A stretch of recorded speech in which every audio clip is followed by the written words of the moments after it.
Hi friends, అందరూ ఎలా ఉన్నారు? బాగున్నారా? ఈరోజు అయితే మా ఇంట్లో చూడండి, 2 ఎగ్స్ తీసుకొని 2 ఆమ్లెట్లు వేసి 4 ముక్కలు చేశాను. ఇప్పుడైతే ఇంకా చారు చూస్తున్నారు కదా. ఏం చారు ఇది?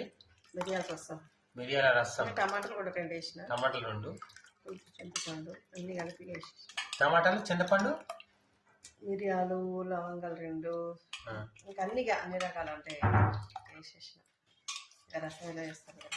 రసం అన్నీ అయింది, అన్నీ వేసాము. ఇక ఇదే ఎవరైతే కర్రీ, ఎవరైతే రసం తినబుద్ది అయిందని ఇదే చేసుకున్నాం. మీ ఇంట్లో కర్రీ అంటే కామెంట్లో చెప్పండి ఫ్రెండ్స్.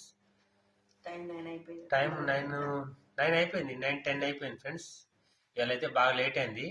కొంచెం షాప్లో కొంచెం వర్క్ ఉంటే మా పద్దు మేడం అయితే కొంచెం లేట్ చేసింది. ఇక పిల్లలు అయితే రెడీ అయ్యారు. ఇక చూడండి ఎట్లా కూర్చున్నారో. మా మేడం, మా చిన్నోడు,